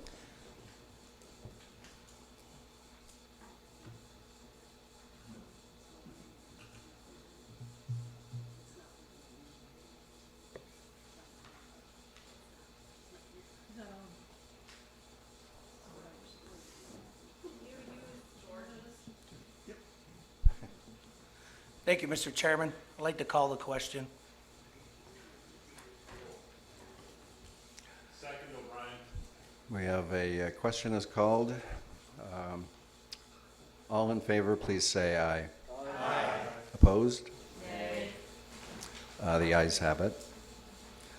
Okay, we are now on the amendment, or the motion as amended via friendly. Again, page 18 out of 30 in your packet. I'm going to go with a vote by machine, please.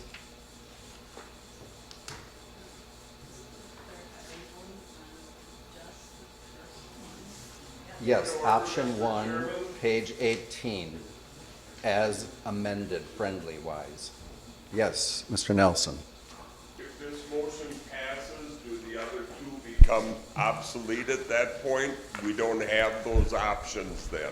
Well, that's up to, there are 3 options. We're only voting on option number 1. Thank you for that clarification. So yes, the other 2 options would be moot, and we would not have another extended discussion on those.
Okay, the motion failed.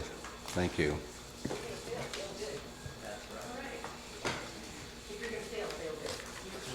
I'm sorry? I'm just saying, if you're gonna fail magically. Oh, yes. You set the bar pretty high there, Supervisor Hancock Cook. Okay. Next motion. It's page 20 of 3. And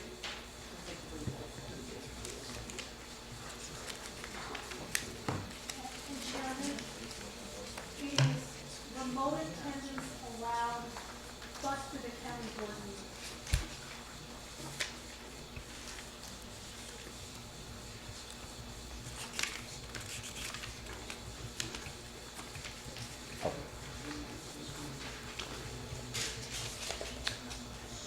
Okay, Supervisor Hancock Cook.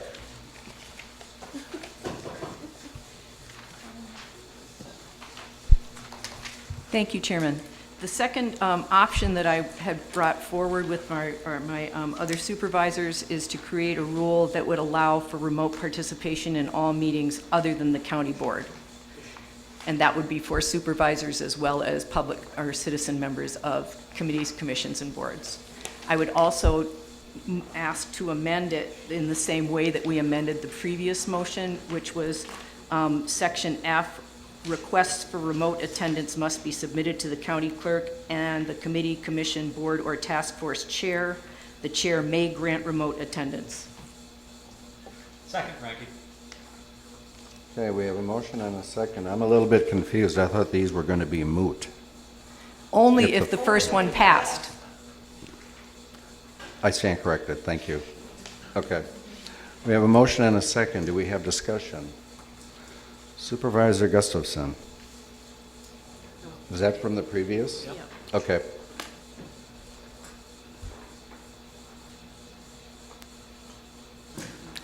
Supervisor Macho? Okay.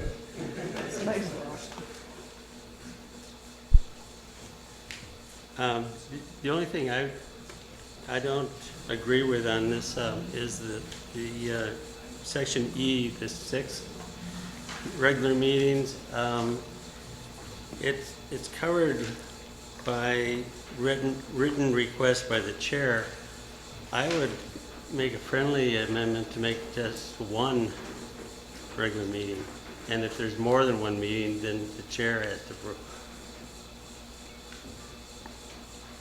So can you clarify that? So you want to change that to 1? To 1, because at the bottom of this section E, it says the chair may waive the limit.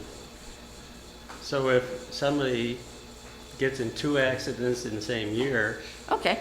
the chair will okay the second time. Okay. So your friendly amendment is simply changing 6 to 1. Correct. Okay, Supervisor Ranky. Aye. Okay. As amended. Okay, Supervisor Hintz.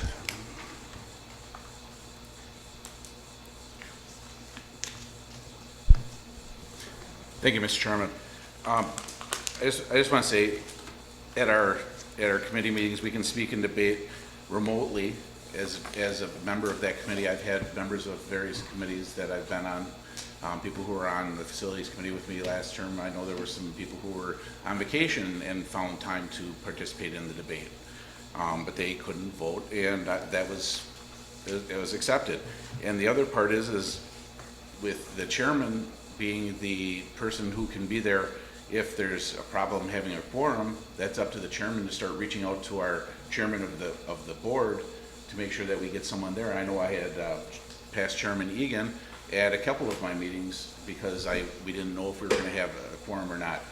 That's why the system's set up the way it is. We have all these things in place for what goes on, and I just want to go back to one thing that was mentioned during the last debate and cover you a little bit. The reason you're bringing these forward now is because at the organizational meeting, a simple majority is for a change of rules, whereas if we do it any time during this next 2 years, it's, I believe, 2/3 or 3/4. 2/3. So that's why these rule changes are done at this committee meeting, just so everybody's aware. That's new here. Thank you. Anybody else up on the list?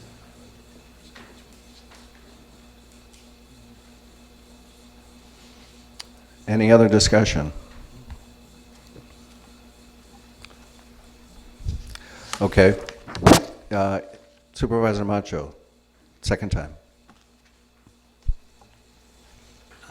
I just wanted to follow up or make a comment that last year I had heart surgery, and I missed 2 meetings, but I attended them on Zoom. It would have been great for me, even in my drugged out state, to be able to vote. And there's times like that many of us have run into that. So there are situations where we have to do it online. That's all I wanted to add. All right, thank you.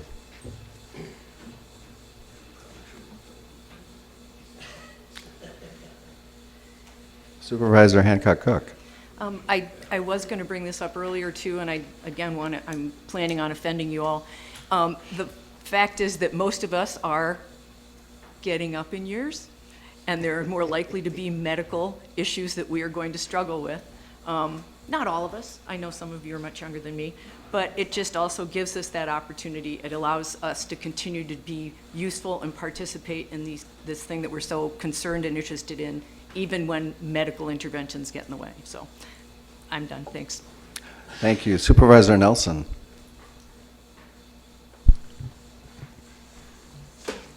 Thank you.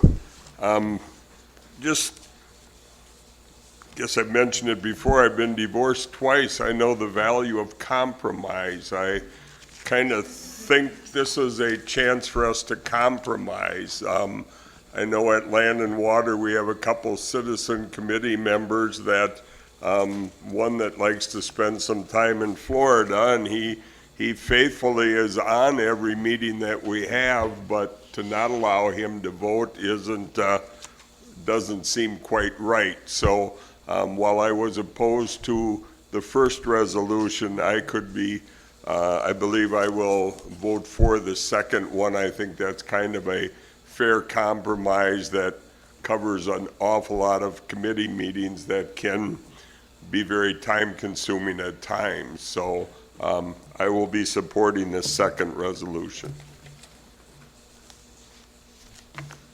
Additional discussion? All right, we're also going to cast electronic vote for this one. Please, can you set that up? Okay. 'em.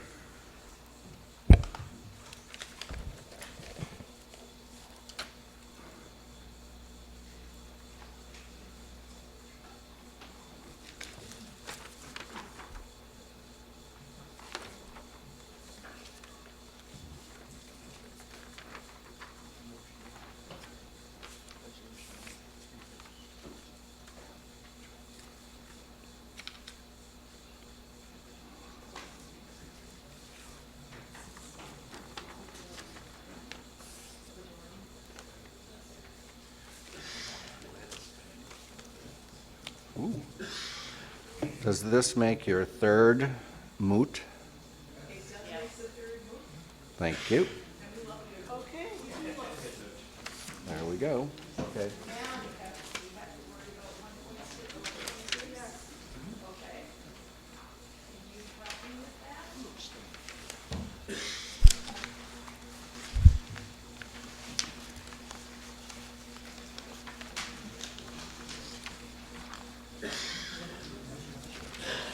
Eleven point six.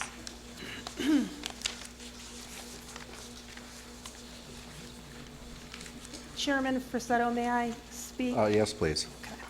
So this is referring to page 24 of 30 of your packet, and 11.6 says, all votes cast shall be cast only if the supervisor is present at his or her desk in the officially designated county board / committee physical meeting space.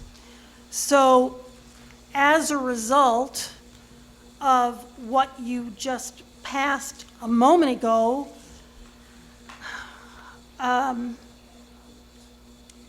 If you strike committee, no, county board, right? Because you voted, the second option was that everyone can attend remotely but for the county board meeting. That's what you all passed, right? Help me understand, because in this, the way this reads to me is it looks like it's only voting and roll call in county board meetings, because I don't remember having, oh, maybe that's not right. Okay, It talks about committee physical meeting space. okay. So the way you, given the way the body has voted, So how do we modify that then? Wait a minute. Hold on just a sec. Supervisor Ramos, did you have a point you were going to make, please? Yes, Okay. certainly. Can you hear me well? Thank you. So originally, you would strike completely 11.6, but since this is only for committees, what you would say is in 11.6, and I'd offer it up, it'd say all votes cast at a county board meeting shall be only if the supervisor is present at his or her desk. So you just have to say at county board meeting. right, Thank you. right. Point of information. Do we need to make a special allowance for votes at committee and commission and board meetings to be allowed remotely? Well, I'm going to let Corp Counsel walk through this, but if we're talking about the very first paragraph in in the motion that was just passed. Correct. Okay. So the motion that was just passed allows remote participation of supervisors, of committee members, but remote participation is not allowed at the county board meeting.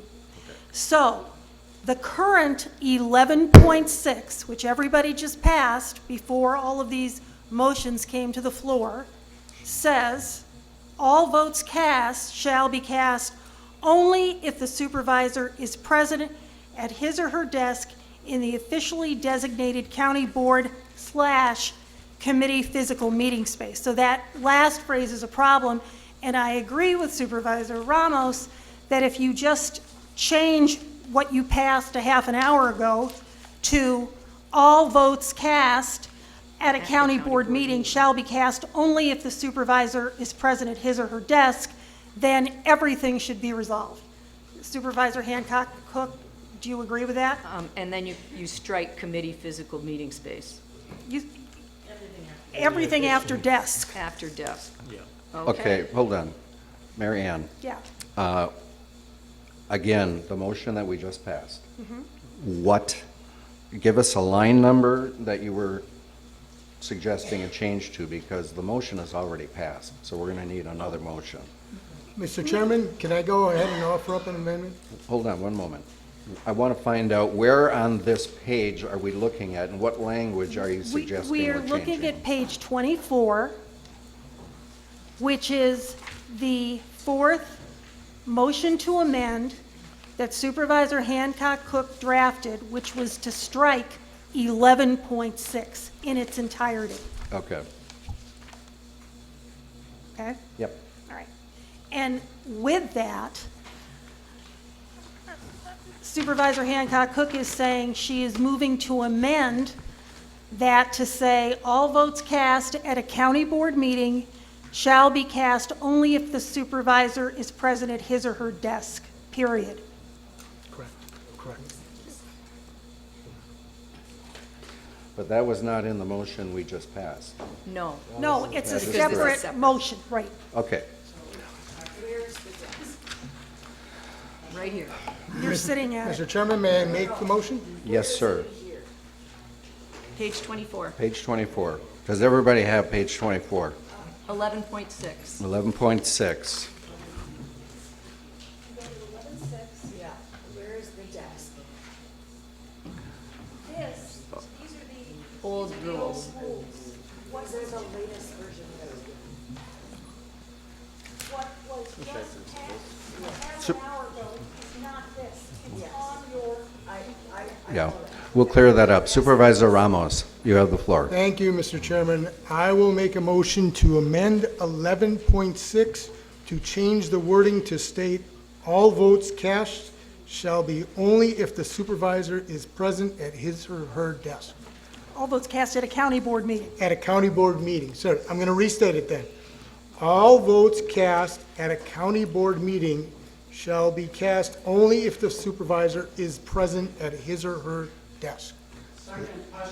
There's a second. Additional discussion? Any discussion? Supervisor Hintz? Thank you, Mr. Chairman. I don't understand why we're going through all the rewording of it when all we have to do is get rid of the slash in committee. Then it says, all votes cast shall be cast only if the supervisor is present at his or her desk in the officially designated county board physical meeting space. That's what we're trying to put on there. So slash I committee think is all we need. I think it's cleaner with the amendment. I think there's word salad with all of those words, quite frankly, the way things have turned out with your votes.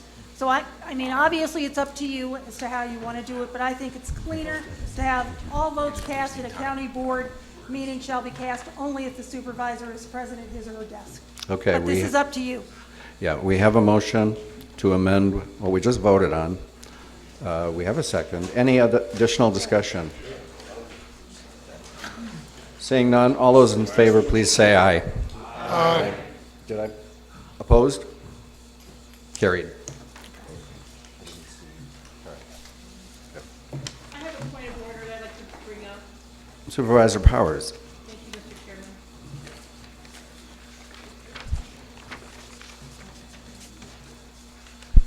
Thank you, Mr. Chairman. Point of order in that when we're calling on our court counsel, I would prefer that we address her as counselor. We don't ask, when we talk about the sheriff, we don't say, hey, John. When we talk to the county executive, we say, hey, Gordon. I would prefer, when possible, if we could please make ourselves, instead of saying Mary Ann, could we please call her counselor or whatever title she might prefer, but we owe her that respect. That's my point of order. Thank you. Thank you very much, Supervisor Powers.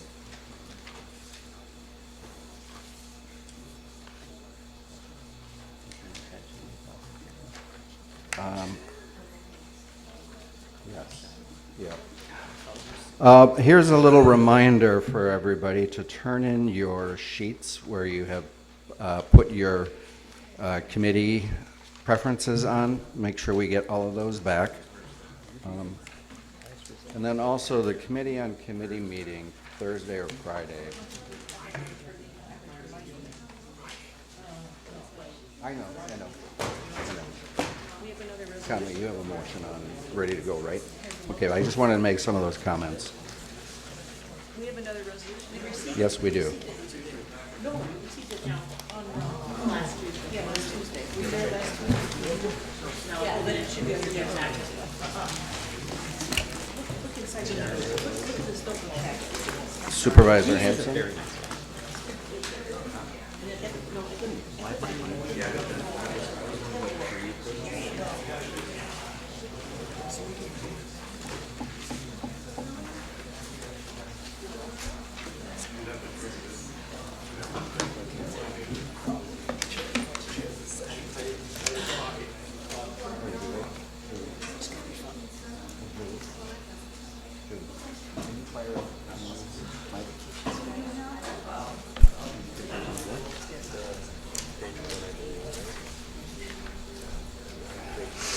Thank you, Mr. Chairman. Apologies, everyone. My computer does not want to stay on. It keeps shutting off. Before you, you have a motion to amend Rule 12.9. Please note that this is just based on some frustrations heard from last term, and then it was mentioned briefly by Corporation Counsel at the meeting last week. No one's going to offend me if you don't like it and don't pass it. This is just based on the frustrations that I heard. So I want to introduce to create Rule 12.9, which says the motion to call the question shall be stated as independent expression by the motioning supervisor or committee member. It may not be included at the end of a supervisor speaking privileges. Any motion to call the question by a supervisor in this manner shall be ruled out of order by the chair. Second, Powers. Motion made and seconded. Discussion. Amber? Supervisor Hancock Cook. Thank you for this, and thank you, Chairman, and thank you for this resolution, Supervisor Hanson, or Vice Chair Hanson. I would also hope that everybody gets a chance to speak before the question is called. So I don't know if we need to add anything to this, or it can just be the understood that everybody gets a chance to at least speak their first time before the question is called. So we could add that into this, or we could have it be our standard practice. But I just think that that's where we don't want to have somebody who doesn't want to talk about something just call the question right away. And yeah, so I hope that that could be included, or that we could just have it as a standard practice. May I address that, Mr. Chairman? Supervisor Hanson. I Vice Chairman Hanson. I looked at that very carefully, Supervisor Hancock Cook. The rules, especially when you default to Robert's Rules of Order, says that at any time, any supervisor, whether it's at a board meeting or committee meeting, commission, et cetera, can call the question. I don't want to remove that right. It's just most of the frustration was someone would speak for 1 minute and 50 seconds and then call the question with 7 or 8 other people waiting in line, and that was the frustration. This is an attempt to at least mitigate that portion only, because I don't think we can, Corporation Counsel, I don't think we can simply remove calling the question. That remains a right of the supervisors at any time. We don't need to remove it, we just need to. That is correct. The question was, and as we've discussed, there is nothing in Robert's rules that prohibits a member from speaking on a motion and at the end of this discussion moving to say, I call the question. And I know that had happened in the past, and Robert's rules is not forceful in prohibiting this motion from cutting others off. So obviously I think Vice Chair Hanson's motion is to basically encourage everyone to be able to have their thoughts stated and not be cut off. Thank you, Councilor Miller. Supervisor Laux. Thank you, Mr. Chairman. I just wanted to point out that calling the question does get a vote, and we did vote it down last term at least once. So, you know, yeah, that's just, there is a vote on it, and so it doesn't automatically cut everybody off. We just have to vote against it. Thank you. Supervisor O'Brien, you were up there just a moment ago, I swear. Okay. Supervisor Hintz. Thank you, thank you, Mr. Chairman.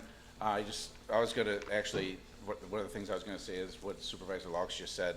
We do have to vote on it, and as somebody who usually waits until later on in the discussion to speak, I have frequently been cut off by the question being called, and I'm not complaining that my speech was inhibited or anything like that. I don't want us to do that. I just want us to stick to what's on the paper right here. So, thank you. Thank you. Any further discussion? Were there other names that I may have missed? Okay, we'll do this by voice vote.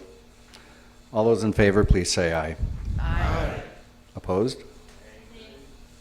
Carried. Okay. Any other resolutions?